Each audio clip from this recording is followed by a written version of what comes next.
why I left the semen retention community. Now, I want to be clear, I haven't left the practice, I've just left the community. And there's a clear reason why. In a word, it's very toxic because it doesn't allow men to truly face their emotions. It's almost like entering into a religion. Another thing that I just don't agree with. When we are on the journey to becoming the best versions of ourselves as men that are in the semen retention practice, it's important that we own up to our emotions, we own up to our feelings. We can't blame other people for the decisions that we have made or the women that we decide to pursue. The whole point of semen retention for me was to develop a healthy relationship with my energy, because I want to have a family, I want to have a partner. So to say that I'm never going to release again, it doesn't make any sense, right? The purpose was to ensure that I am cultivating my energy, I'm raising my vibration so that I can attract better and more purposeful situations to myself. It wasn't for ego. I even had a men's group, and some of the ideas that these men had about women in general and life was so egoic. Because when you're storing your chi, when you are not retaining, there's a lot of power in you.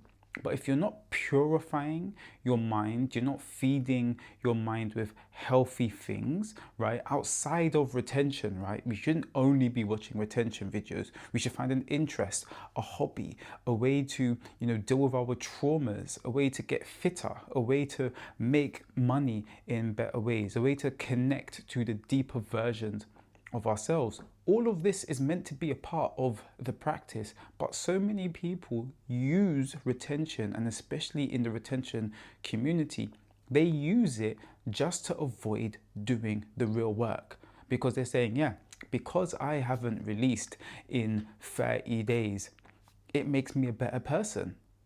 That's bull. At the end of the day, you can have a man who has a healthy relationship with his wife, right? Runs a decent business, so 5 to 10 people are feeding their family because of what he created.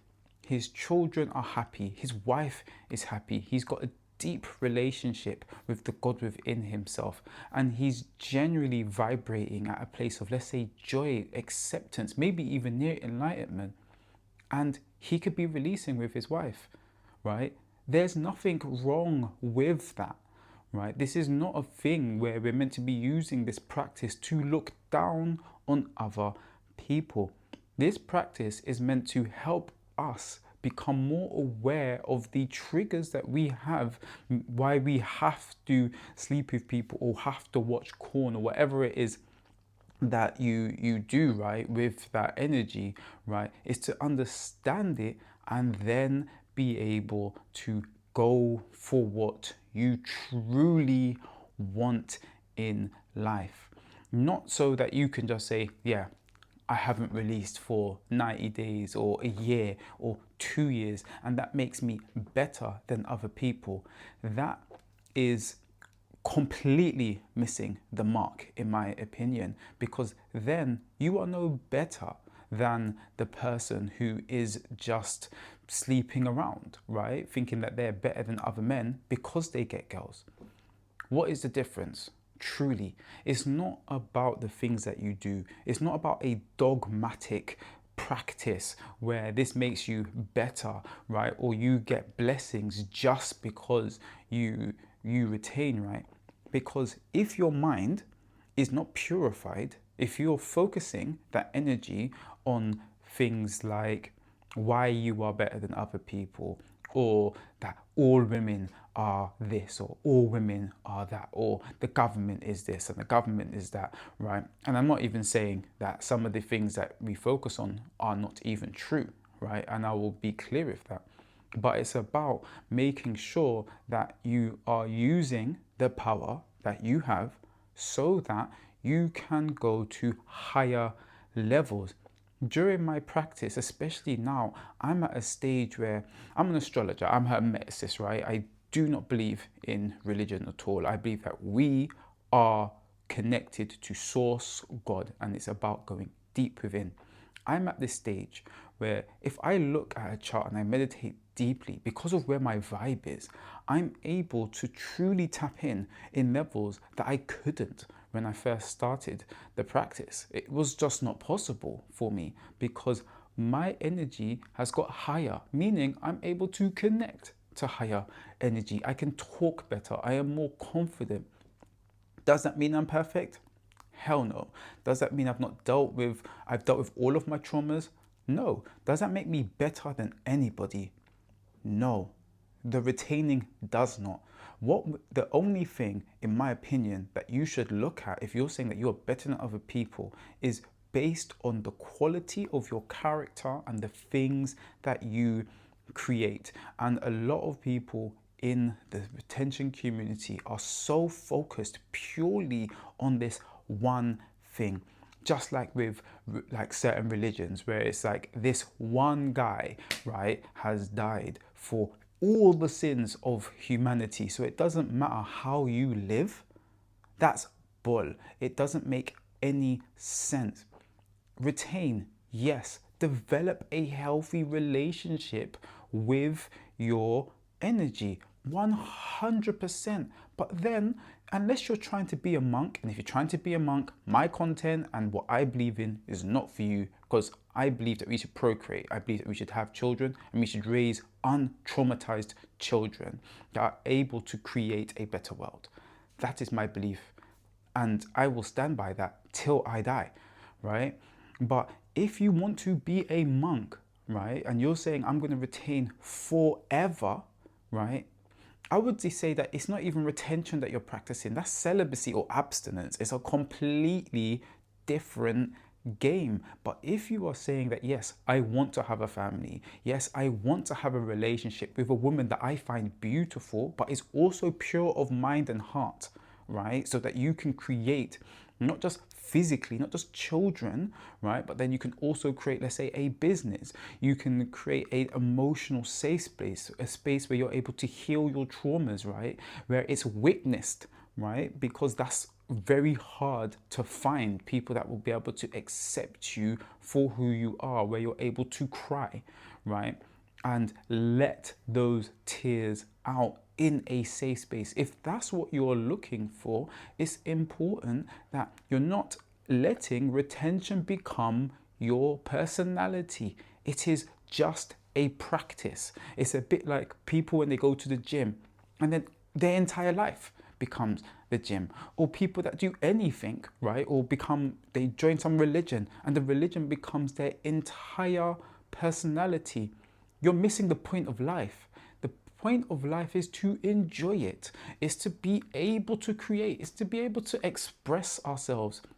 We can't be in this phase where it's just about retaining, or it's just about worshipping some deity outside of ourselves, or it's just about getting big. Create a holistic personality, become interesting so that you can attract the right sort of woman to you, right? So that you can actually build a life that you want. Because unless you're saying you want to retain forever, right? And I'm not talking about ever getting to a place where you just release all the time. I don't think we should ever do that, right? You should always develop a healthy relationship with your chi, which means storing it, cycling it, 100%.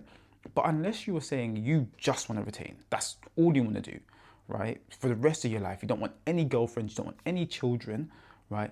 That's a completely different story. But if you are someone that wants to have a family, if you are someone that wants to have a partner, you want to get married, right? Or you want to be in a polygamous relationship, whatever it is that you want to create, it's important that you develop that alongside retaining, because retaining is like putting a better engine in. It helps you to be more sensitive to the things that are going on.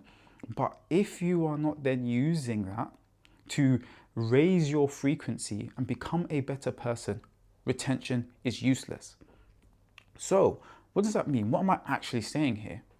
If, right, you have to cycle and you have to go, all right, I can't be happy doing it for 30 days right now because of trauma, which happens, energy that's stuck inside of the body.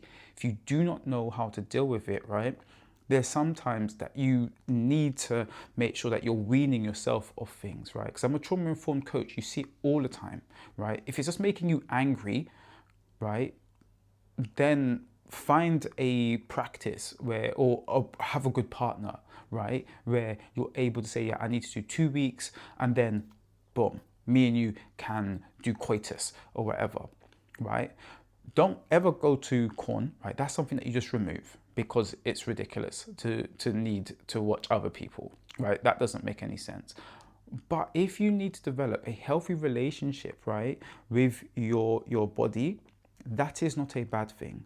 Mantak Chia, a master in the game of retention, right, talks about this, because at the end of the day, if it is not making you a better person, if it is not raising your vibration and cultivating your chi, right, in a positive way where you're able to raise up the energetic frequency list, I might attach that here so you can see what I'm actually talking about, right, then you're not manifesting anything worthwhile. You're actually going to be putting yourself in a worse position because you're going to have more power, right, but you're going in the wrong direction. So it's a bit like becoming really fast, right, but you're running somewhere that you don't want to go. That makes no sense. Learn to cultivate your mind, cultivate a direction that you are going in, and then the retention will work for you. Remove the ideas that all women are anything or all men are anything, because that does not exist. People are people. And so it's important that we actually acknowledge human beings for human beings. Yes, you may have had terrible experiences with women. So have I, right? But that doesn't give us the right to label all women something. That is ridiculous. And this is what we find a lot of time in the retention community. It's like we look at women, right? Or they look at women, because I personally don't, as like commodities. And it's like, that is ridiculous. No one is a commodity. It's a human. The person you're meant to be with can become your best friend. You know, when you have someone who's beautiful and you can cry in their arms, right, and they're helping you clean your home, right, and you're able to feel safe and secure in that environment, there is nothing better, especially if you've got a good retention practice and they accept that as well. There is nothing better, right? And that might happen and you still may not end up staying with that person, right? But if you are happy with your reality and what you are creating, that is the most important thing. Do not let dogma and your ego take you away from who you truly are, because you are a God on earth, and retention is there to help you realize that, not to give you status over other men just because they release. That is not the purpose, and this is why moving forward I'm going to be stepping away from attention content completely. I will talk about cultivating energy, right? Which retention is a core part of that practice. But if it's not about cultivating your energy, raising your frequency, as far as I'm concerned, no practice is worth your energy, your chi, and your connection to God. So I hope you guys will like my new content. I'll be including things like astrology, alchemy, hermeticism, all of the things that I'm actually interested in moving forward. Join my school if you guys want some more in-depth content on that as well. I do weekly readings, and yeah, always remember, you're perfect by design.